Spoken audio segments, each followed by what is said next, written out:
Oh, man, I'm super excited because, one, I'm about to head off to this D-line trip. We're headed across the land. We're gonna stay in Americas, though. We're going down to Brazil, Rio de Janeiro. But anyways, here we are, Off the Edge, the podcast with me, your host, Cam Jordan. I'm bringing ultimate juice because I'm getting the hell out of here. Some people lose, some people going to Cancun. I'm going to Brazil. You know, I'm gonna take my L, sadly, to Rio. But that being said, I'm bringing in my guy. You know, once a month, Kayvon Thibodeaux blesses the podcast, and we got him. Just, you know, can't say we're happy to be out the playoffs, but we're here. This is the happiest podcast we've done. Have we both been losing all season? Is that what this is, bro? When you get losing, you're not in a happy place. I'm finally like, I'm loved up. I got my kids that been loving me. I've been, you know, my parents been loving me. My girl been loving me. I got, you know, my cup runneth over. I'm my body feels good. I low key just like ran a mile and a half this morning, and I was like, dang, it feels good. Yeah, it feels good not to hurt. You do that regularly? Probably once a week during season. About anywhere from half a mile to a mile. Off season, mile minimum. Stop it. I stop. And that's just like every other morning or once a week, you said? Yeah, probably like twice a week, you know? Like you don't want to be pounding on the ground. No, Jesus, no. Never concrete. I try and tell like teammates when I see them like trying to run or whatever, I'm like, get off the concrete. Stay off the slab. No, I run on grass, bro. Like I go to a park, run on the grass side at the facility. I'm running across the double fields that we got in the outside. Yeah, okay. I'm definitely not on concrete. Keep that heart rate going. I feel you. Absolutely. You know, while we're here, I got to try and maintain something because I'm eating good now. I'm drinking well. You know, like, again, my mind has already hit a reset. Now I'm already missing football, which sucks. Not me. I got a little more. I got to go on vacation a couple more times first. Touche. We got Super Bowl week coming up after this Pro Bowl week. You know, kudos to them. But either way, you know, I'm glad you're here, broski. How your body feeling? What are we, 3 weeks out now? 3 weeks out feels good, man. My legs feel good. I'm rehabbing this wrist. Feels, you know, that's really most important from the season because it's hard to rehab during the season. You know, when you get back in, put a cast on it. Yeah, ain't really much rehab going on. I'm just trying to go out there and play as much as I can. So now I got to really focus and, you know, get some time to get back to 100%. Right. Are you a big lift guy? You're a lifter? Are you a traditional lifter? I'll lift first, right? So I don't start until after Super Bowl. Okay. After Super Bowl, I'll probably lift and like you say, run a little bit for a month. Then March, then I'll get on the field like twice a week come March. Then I'll start picking up the lifting, running, conditioning. But like really, I usually take before OTAs a little lighter on the running side and the field side. And then summertime is when I'm really like dogging it, you know, on the field. Try to preserve these knees as long as I can. No doubt. Yeah, good knees equals good career, you know? Like they say the first thing that goes as you get older is your feet. And I was like, well, I'm gonna beat that. I'm gonna keep on running, keep on pushing. What's your off season like? You know, your get back into it look like? I won't really get back into it until June, but the thing is, I never really get out of it. You know, like now somewhere around like year 7, year 8, I was like, if you never fully get out of shape, like if you're always in some sort of shape, you don't have to like crash course crush it.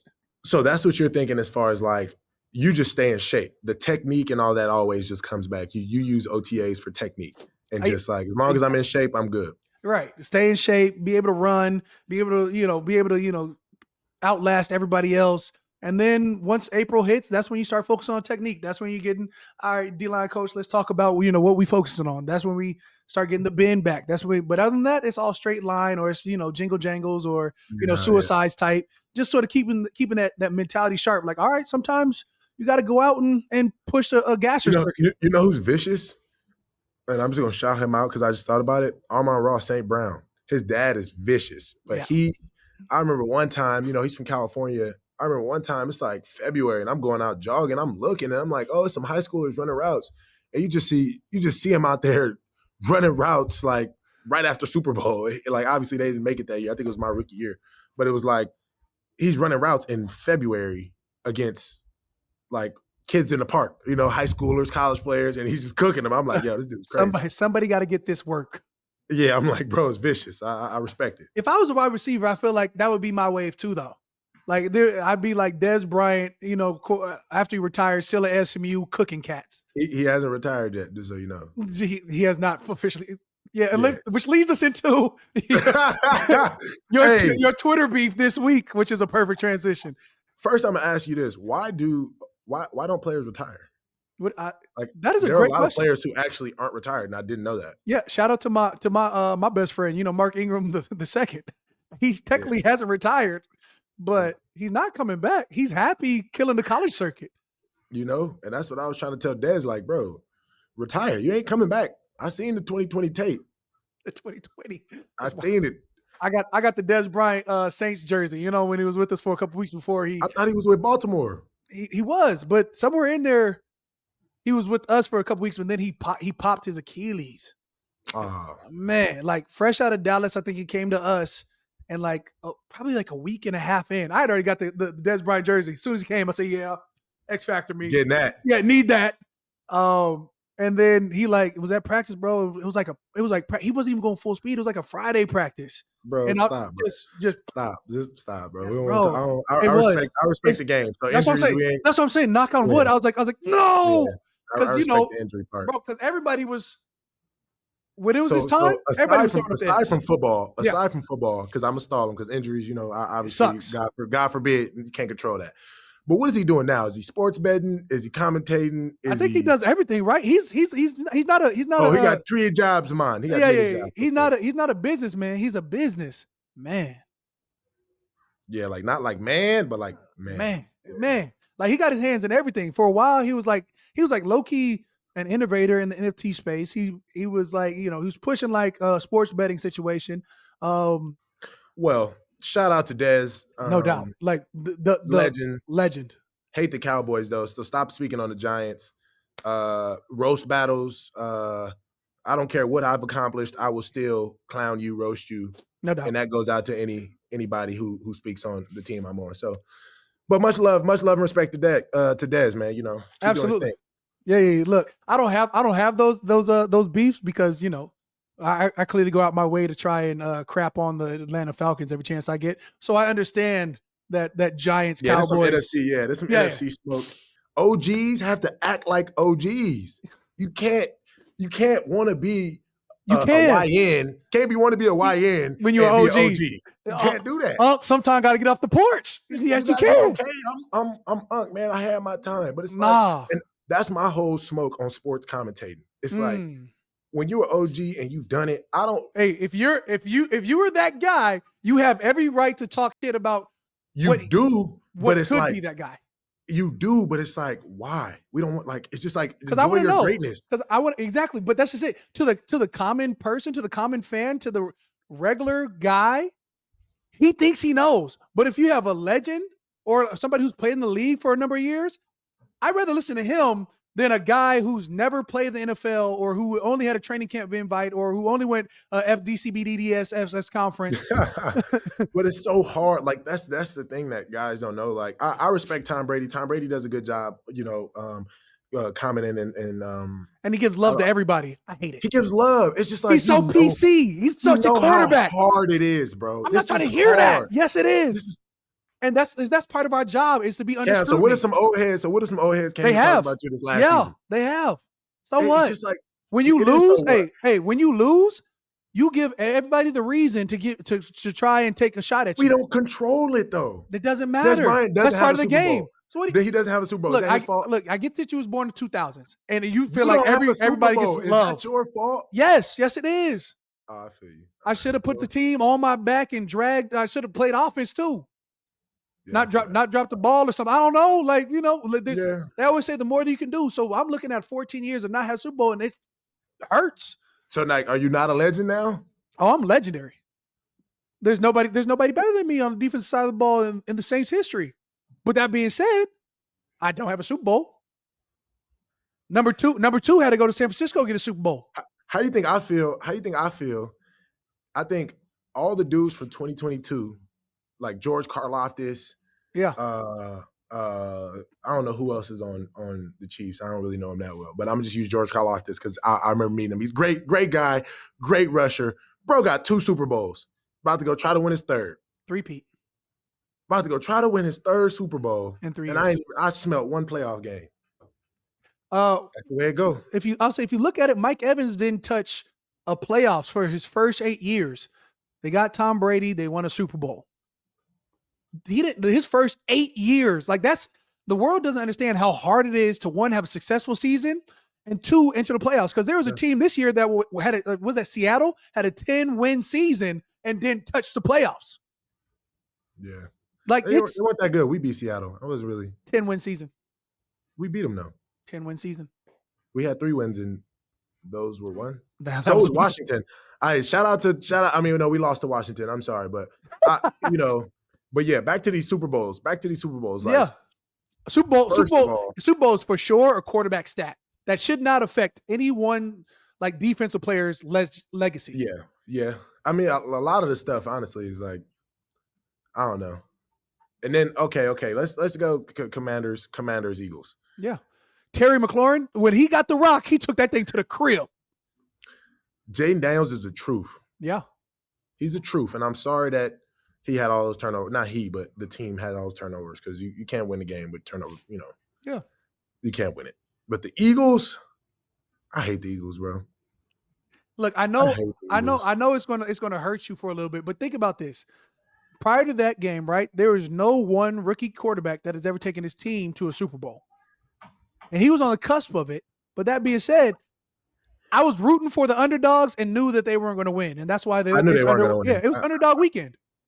I was going to root for the Bills. Bills have been 0-4 against the Chiefs in the playoffs, and no rookie quarterback has ever made it to a Super Bowl. So I knew that the deck was stacked against both teams, and I was like, I'm gonna root for them anyways. Because why? It's fun to root for the underdogs. Well. So if we just start with the Commanders, I knew they weren't that good. Oh, Jaden Daniels is that good, right? But the Eagles as a team are that good. You know what I'm saying? So like, if it was a one-on-one, him and Jalen Hurts, I might have took Jaden Daniels. But when you look at it from that D line, like me personally, you said one-on-one, AJ Brown, Terry McLaurin. You could you know what I'm saying? You could go either way. But that D line, O line, I already knew with like what we did to them. Yeah, I knew the Eagles were. It's going to get active. Yeah, they didn't have enough. Jalen Carter done turned into a monster. Now we knew he was a monster in Georgia, and we knew because he was Georgia. Some would say he was sort of like like Georgia boys. D linemen are normally sort of. I'm not going to say lazy. I'm just going to say don't strain as hard. But this second half of the season, Jalen Carter was one of them ones. Only thing I can think about is when he slapped the hell out of that one dude. My open y'all. I like this. I wish I was that big. I would be slapping. I would do that every time. Well, who needs bro? Damn a hump. He didn't even want to stop rushing. If you notice, that was a boxing move. His feet were no longer moving. He's like, wait, did you just grab my face mask? Right. And the world was like, I can't believe this guy did that. How could he? I said, what are you talking about? The offensive lineman grabbed his face mask, but we don't see that. In line play, it's trench warfare. You have to get the man off. All the cleanups they do. Come on, man. Bruh, offensive linemen stay after the whistle, trying to clean people up off the top. Man, bump them, and the fact that it was in between the play. No, that was good. That was great play. That was a great move. I'm using that one. I said, God, I gotta put that in Arsenal. I was like, I don't. Yeah. Like, I don't have that much. I don't have that much torque. Yeah, I'm a discus state champion, but I don't know if that was high school. Saquon first touch. Oh, 60 to the crib.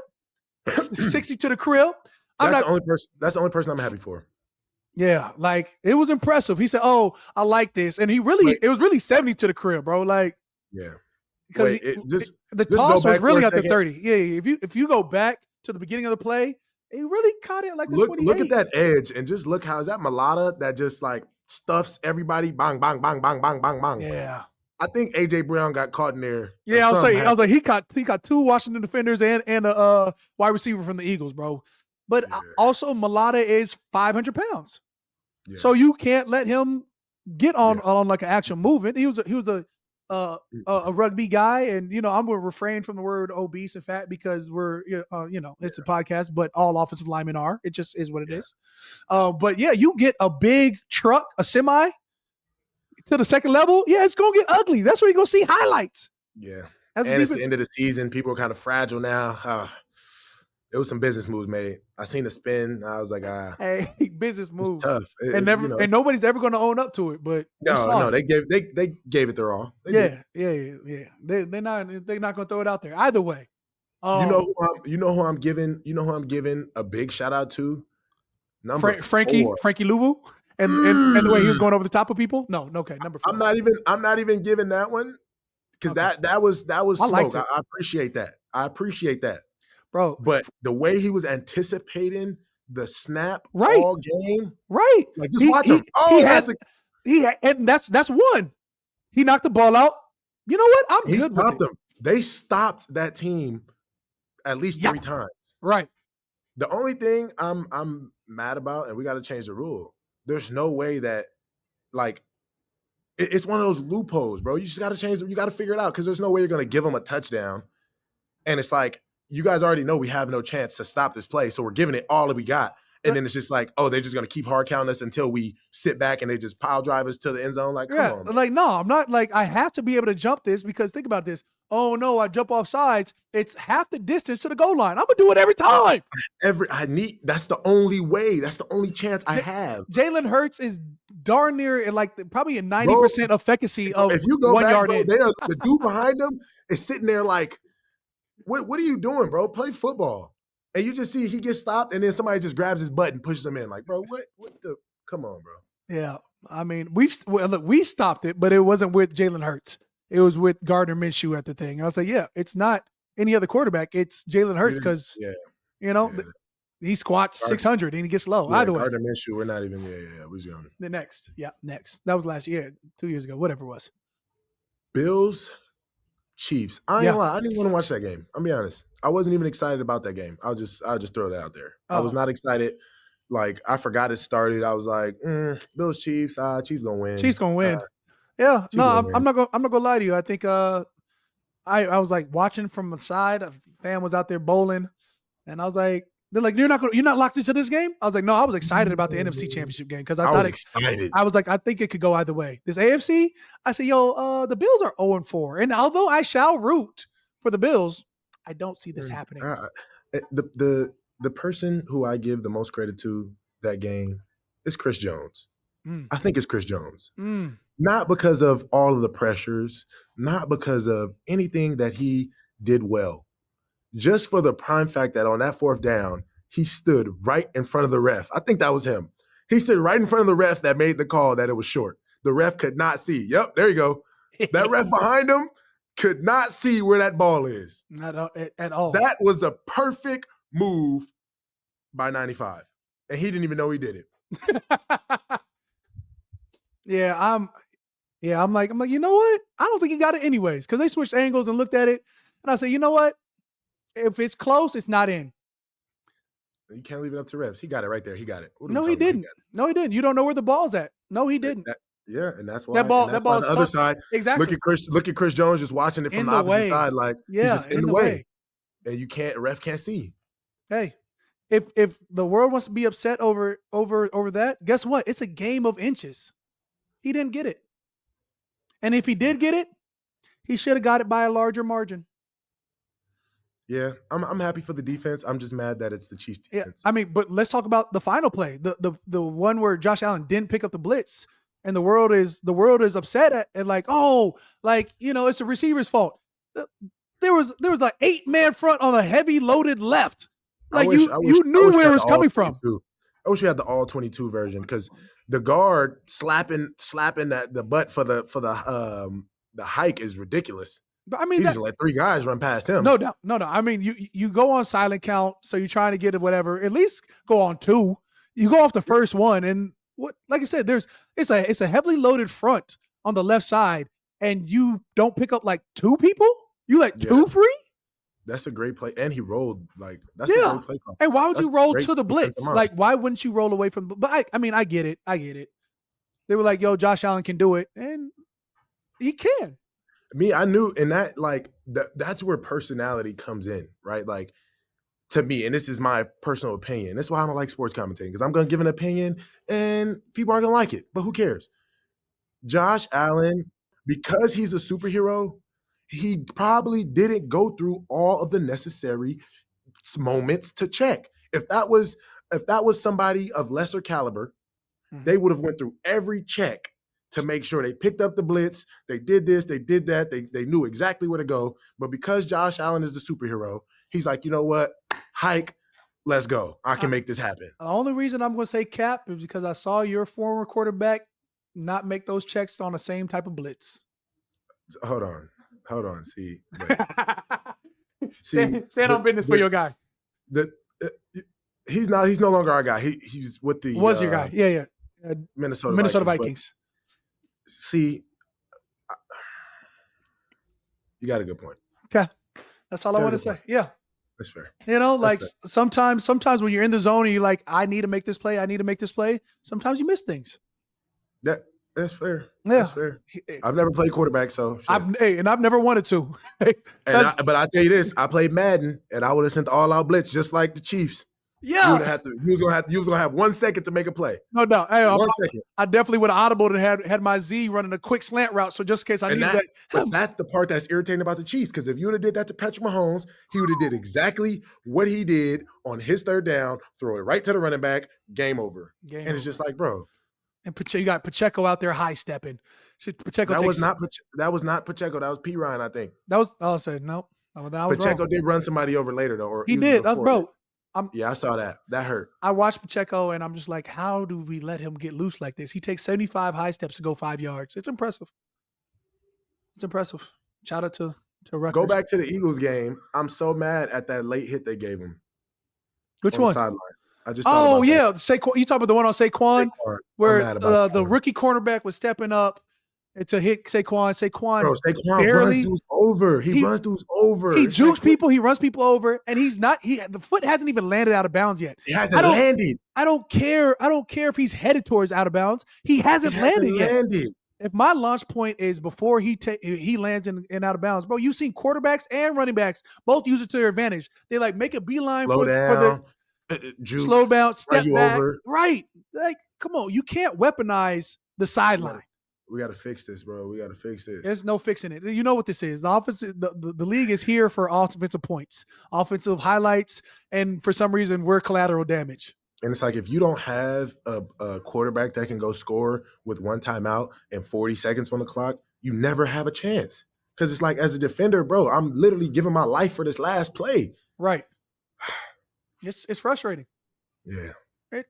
That's the controversy of playing defense. You got to fight targeting. You got to fight late hits. You got to fight the roughing the passer. You got to fight the guys running towards the sideline and using the sideline to their advantage. And on the offensive side, and then you got to fight the hurry up offense. Right. After all of that, then they can just hurry up and you're gassed. And now it's no sub, and now it's like, all right, absolutely, they can take advantage of you. I feel bad. I feel bad for DBs. There's so many ways they're getting their game inflicted upon. Yeah.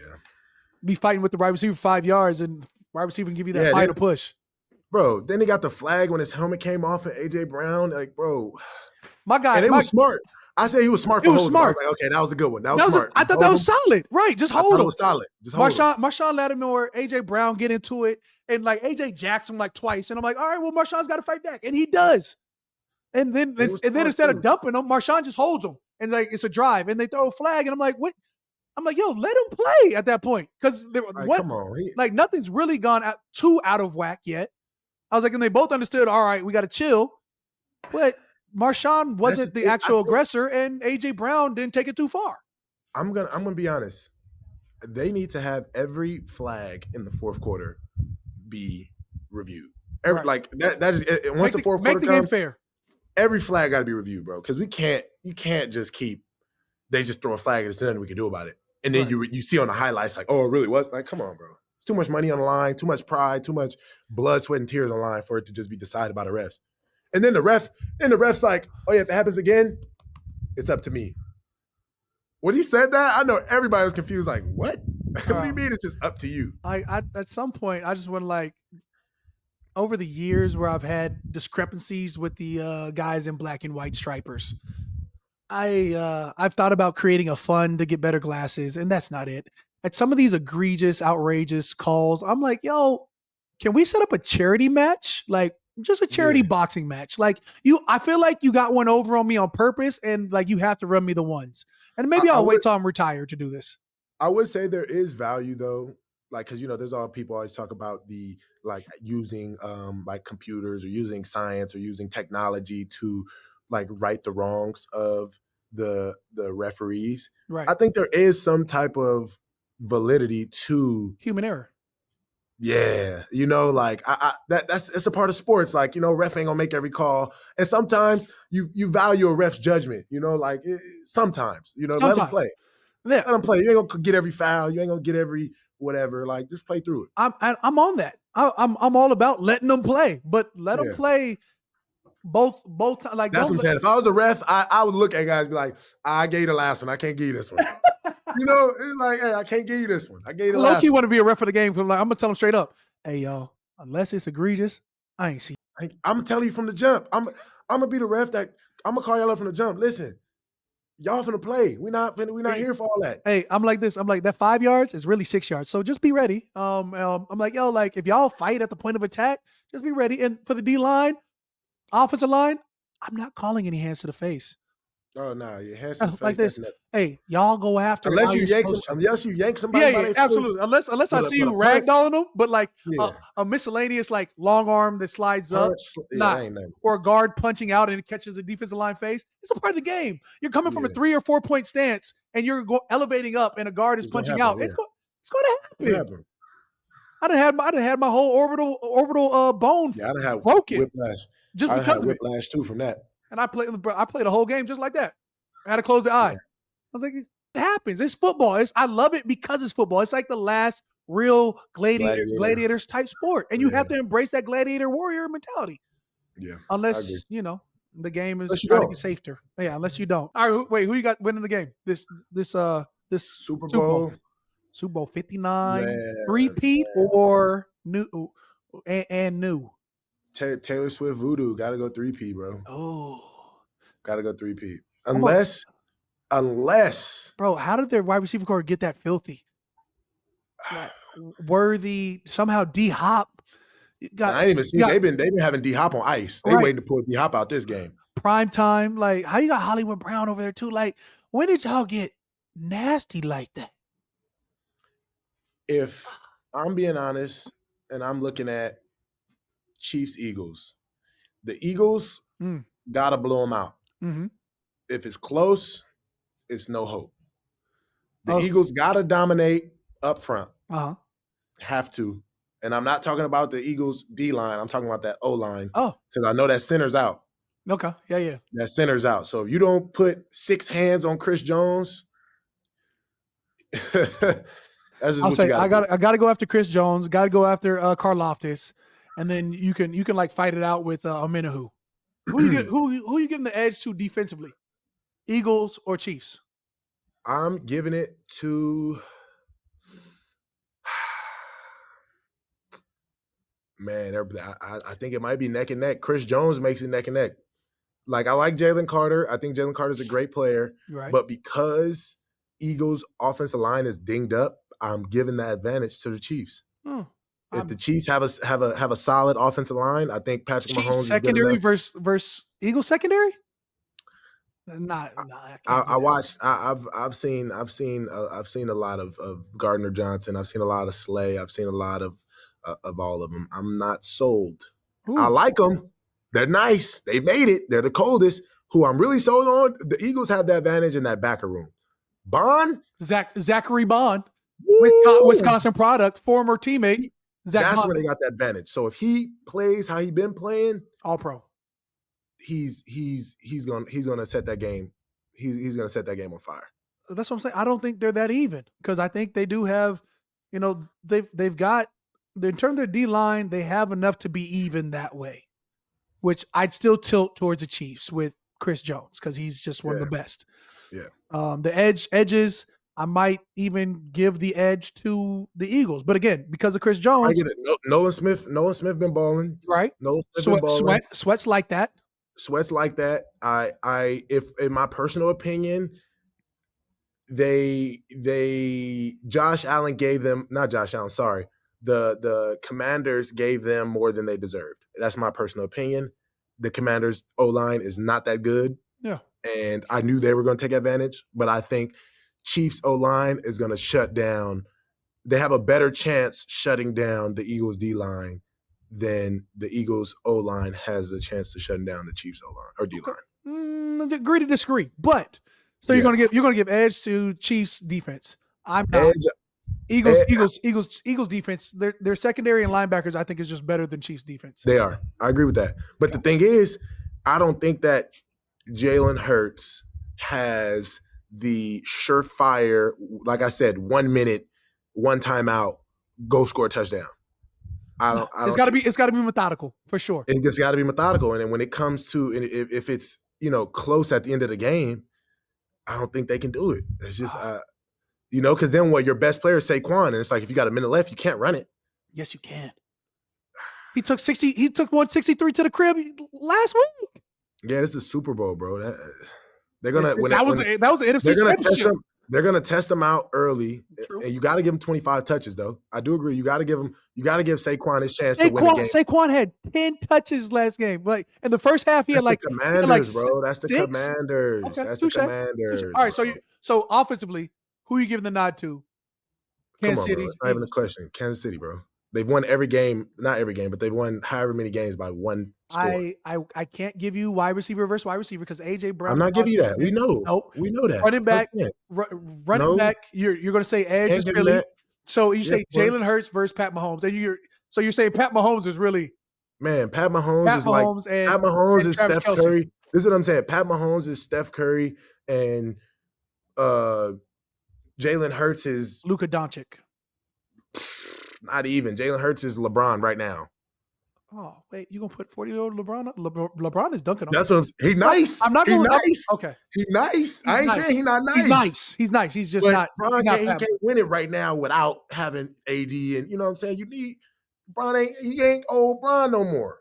Right. He's not 30. He's not 34, 35 and younger Bron. He's 40 Bron. Yeah, he's 40 Bron giving you a 40 ball. He needs some, and you got Mahomes is Steph Curry in the Olympics gold medal game. Mahomes is throwing it up to himself. Mahomes putting people to sleep. You know what I'm saying? I hate and love the celebration because I jumped off the bandwagon when the Warriors went Steph Curry. So I'm internally conflicted.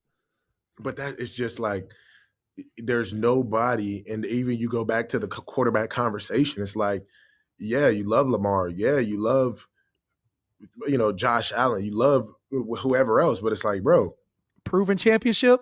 It's like Tom Brady in the early 2010s.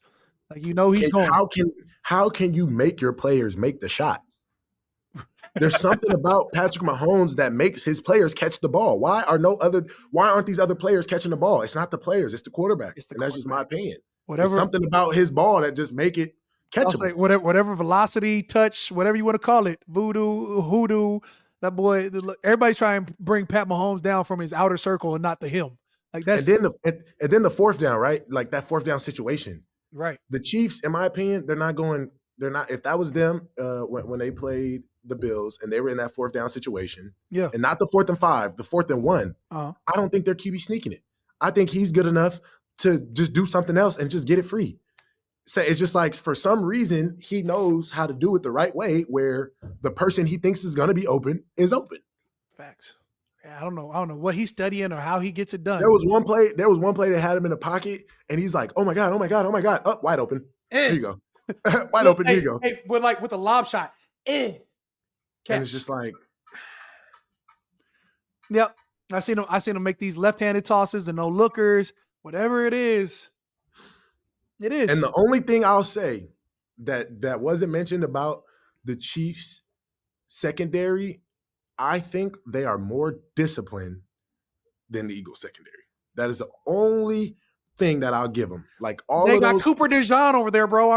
They don't have the talent. They don't have. I don't think they have the raw talent and the skills like the Eagles do. Obviously, with C.J. Gardner-Johnson, with all the guys Slay, they have. Absolutely. Darius Slay, those are skilled top guys. Uh-huh. But when you have top guys, they make splash plays, and sometimes they take risks. And you live by the sword, you die by the sword. And Kansas City's just a nice blanket. Ain't getting out of coverage. They're going to be right where they're supposed to be.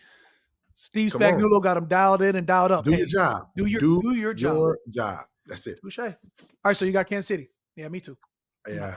I'm not. I mean, I got Saquon, but I think the Eagles gonna lose. But I'm just gonna root. Rooting for my dog. Is that a division bias there that you won't? Yeah. Okay. Yeah, the Eagles. They, I want them to lose. I want them to keep losing till we win. I see what you did there. You see what I'm saying? I see what you did. I'm just like, I can't let them get a Super Bowl before we beat them. Okay. I think if this is the year they're gonna win one, this is their year. Yeah, this is their year. I'm a root for NFC before I'm a root for AFC. So you say you want them to get that? Yeah. If Philly wins, they're gonna have to win by 10. Because if it's close, if it's a close 1-2 point difference, Chiefs are pulling that out. Chiefs pulling it out. Yeah. All right, you coming down to NOLA Super Bowl week? Yep, I'll be there. Okay. I'm coming to your house too. Matter of fact, I know you got a mansion on mansions out there. I'm downtown right now at the condo, bro. I got a stock. I'm gonna have a stockpile with some liquor and some goodies and whatever else. I'm gonna have the snack cabinet right. So man, I got some crazy information about the Noya, which is crazy. Not really crazy, but personal information. Yeah. Just found out. You're Thibodeaux? You're from here? Thibodeaux. Nah, I've been through that, right? Okay. But I never knew my history, right? I knew I'm a descendant of slavery. My great-great-great-great-great-grandfather was a Frenchman, Julian Andre Thibodeaux, slave owner, biggest slave. I think it's called Torrance, something like Torrance, something like that, whatever. But long story short, he fell in love with a slave, and that's how I became a Thibodeaux. Oh. And I'm here.